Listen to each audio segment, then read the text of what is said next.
What if Luffy was Big Mom's son?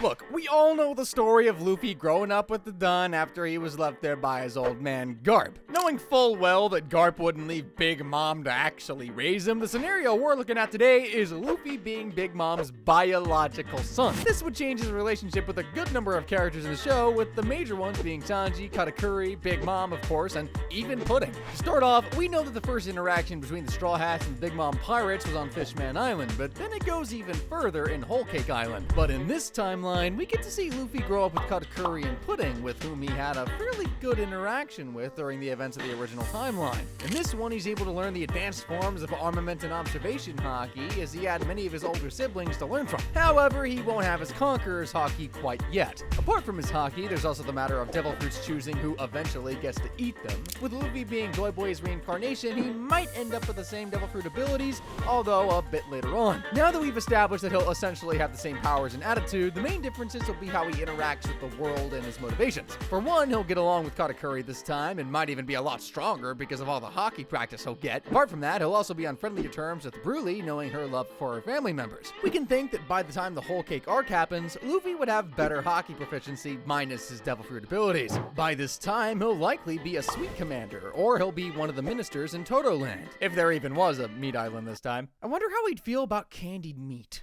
Now let's talk about how Luffy would eventually get to his Devil Fruit. To control her territories, Big Mom often sends out members of her pirate group to collect tribute money or candy. We got to see this in action in Fishman Island, and if we stop to consider the events that would have happened in this timeline, Whitebeard still ends up dying in Marineford when Ace gets captured. With Fishman Island being one of Big Mom's territories in the time skip, there is a huge chance that Luffy would be in one of the trips, and in this instance, he just so happened to be in Fishman Island by the time Hody Jones's forces were there. Take note that because Luffy didn't fight Arlong in this timeline, Hody Jones would likely not have the same level of influence in Fishman Island. Along with Peckham's and Baron Tamago, Luffy decides to defend Fishman Island from Hody Jones and strengthen their claim on Fishman Island. Along his travels, Luffy ends up eating the Gum Gum fruit due to him being chosen by the fruit, which is also appropriate considering Big Mom's children usually have Devil Fruit abilities. It also helps out a lot the fruit's name is food themed. While all is done for the sake of Big Mom's tribute, this allows Luffy to gain more allies,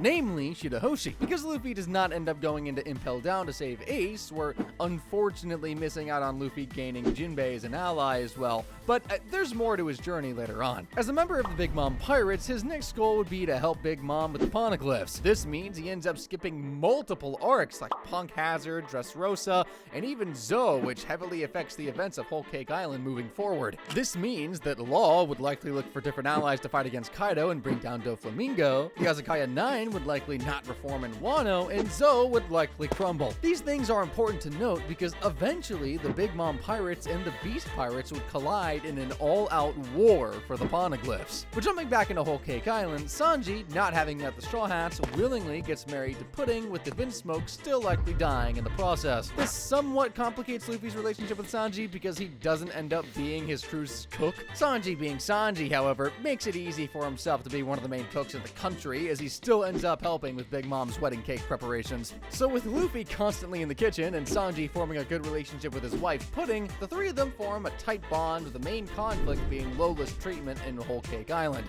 In this timeline, Big Mom is still pissed with the twins Lola and Chiffon. This causes not only the trio to think of a way to deal with this, but they also end up in an uneasy alliance with the Fire Tank Pirates. Luffy, only having known the Big Mom Pirates as his family throughout his whole life, makes the plan a little complicated for him, but knowing Luffy wouldn't want his friends and family to get hurt, decides to eventually fight Big Mom to take her down. With everything that's happened, their allies won't exactly be the same. For one, Caesar is missing from their lineup, as well as the rest of the Straw Hat crew, but some members of the Big Mom Pirates who might end up joining them would be Broly and Katakuri. Katakuri being one of the most respected members of the crew, and Broly having a good network of mirrors to provide transportation helps a lot with their plan. There's also the benefit of already knowing Big Mom's weaknesses, because in this timeline, they still get to see Big Mom go into a catatonic state when Mother Carmel's picture gets broken. With the plan set into motion, it's time to fight Big Mom and attempt to set things right in Toto Land for his family.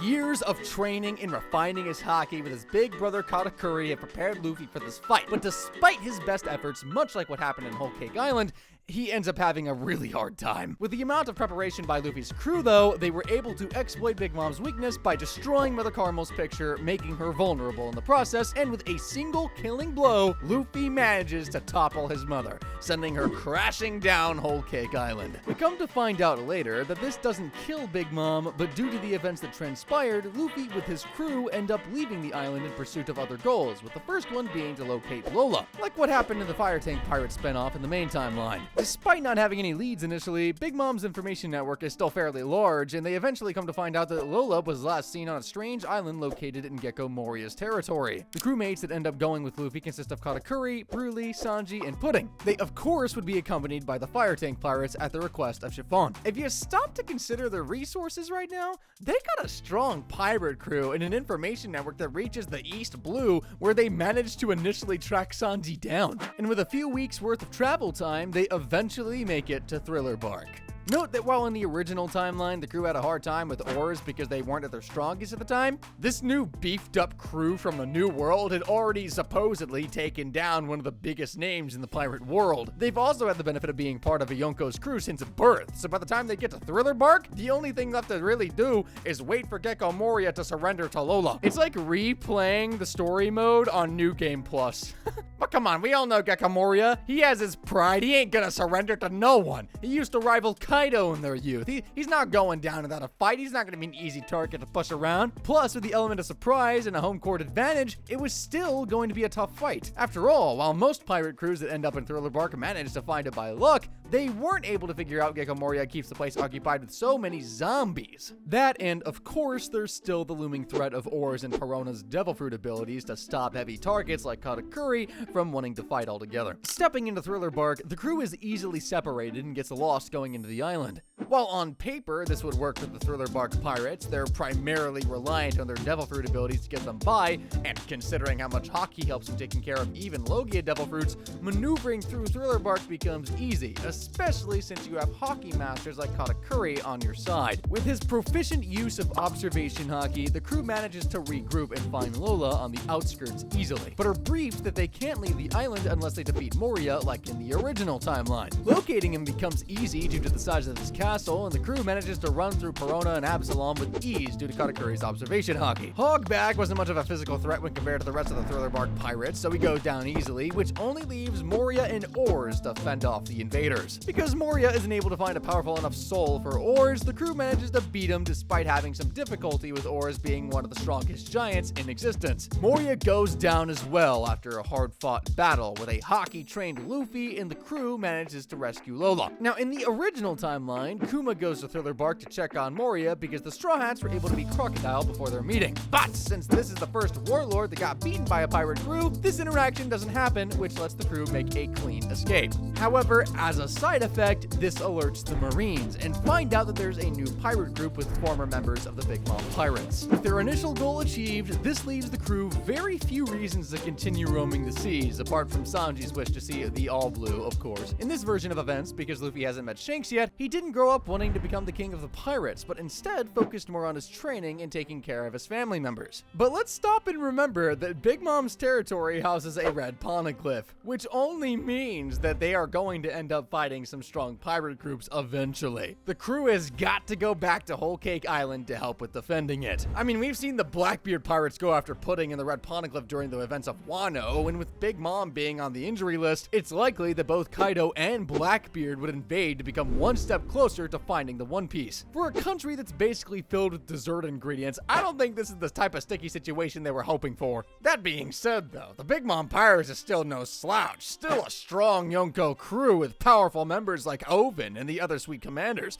alongside many Devil Fruit users in the family, and with 3 big crews potentially clashing at Whole Cake Island, they would need all the help they could get. The problem here, however, is that since Luffy and Katakuri defeated Big Mom, they may not have the best relationship with the rest of the family, with some members being extremely loyal to Big Mom, and some notable ones being Oven, Cracker, and Smoothie, who've taken Big Mom's side in the main timeline consistently. The rest of the family eventually relent and fight side by side with the main crew, because having strong figures like Katakuri and Broly to help defend their vulnerable country from the threat of invasion, yeah, that's kind of really important. This is especially useful because in this timeline, Kuzan still ends up in the Blackbeard Pirates because originally he did so with no interference from the Straw Hats whatsoever. This becomes very convenient for the Blackbeard Pirates as Kuzan can completely terraform islands in Totoland. On the other side, Jack has been shown to completely decimate countries too. This was seen when he was able to destroy Zou on his first trip there. Kaido and the others likely won't be there, as his usual routine would be to send his men over to do his work while he manages the affairs in Wano. Knowing that Jack alone won't be able to deal with the Sweet Commanders, Queen is also sent out to help with wiping out the population with various poisons and gadgets to help secure the Beast Pirates' entry into the country. To find out how the war between the three crews goes, you'll need to figure out their motivations. Of course, the red poneglyph is a given, but without a proper poneglyph reader, they might as well not even have it. To do this, the Blackbeard Pirates need to kidnap Pudding, and for the Beast Pirates, they might have successfully found one through Kozuki Sukiyaki. Since Luffy doesn't end up liberating Wano, things would have likely gone worse, and Sukiyaki would have offered his services in exchange for Tama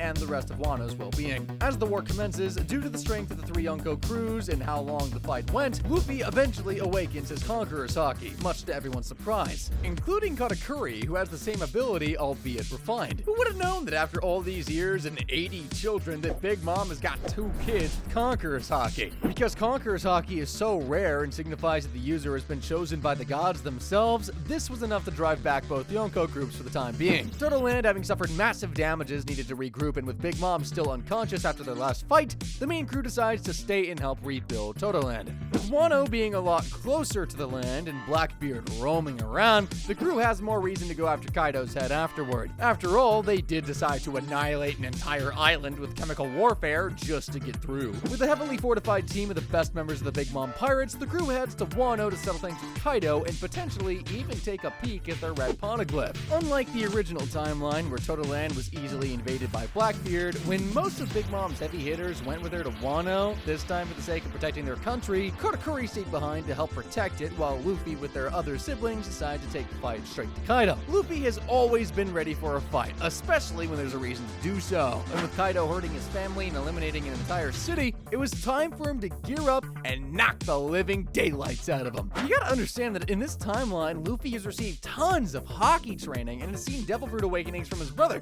so you know Gear 5 was coming. In this scenario, the raid does not happen because they don't end up with the Asakaya 9, and Luffy's alliance with the other supernovas doesn't happen either. What instead happens is that Luffy's crew runs through most of Kaido's filler until they end up fighting the Tobiropo and the headliners like King, Queen, and Jack. Jack is easily dealt with by the Sweet Commanders on his own, but with Queen's poisons, it proves to be challenging to go through the headliners. There's also the matter of King being a huge threat in general. Luckily for Luffy's crew though, the Sweet Commanders are strong enough on their own to help fend them off and have Luffy take on Kaido one-on-one. The fight between Luffy and Kaido pretty much go like their third fight, because in this scenario, Luffy doesn't go off and get captured because of his initial recklessness with him. Because of Luffy's sufficient hockey training since childhood, the fight was a lot closer up until Kaido pushed Luffy to his limits, causing him to go into Gear 5 and win the fight. Overall, Luffy would end up with a better equipped skill set when fighting Kaido due to his lifelong training this go around with some of the best fighters in the One Piece world. They're more suited to fighting fellow Emperor groups. Of course, there's still the matter of Big Mom recovering and Blackbeard potentially clashing with the remnants of the Big Mom Pirates, but something tells me that with Kaido gone and defeated, Big Mom would likely have a change in attitude and wouldn't push around her children as much. Or at least I'm hoping. This of course leaves Wano unoccupied by an Emperor. Seeing that Kaido did end up destroying parts of Totoland, the crew then decides to add Wano to their list of territories like in the main timeline. How the crew goes from here is still unknown, but with one step further into the One Piece and Big Mom having recovered, the possibility of fighting Shanks and Blackbeard becomes a little less likely with 2 Yonko level threats fighting on the same side. That is, of course, if Big Mom decides to play nice with her children.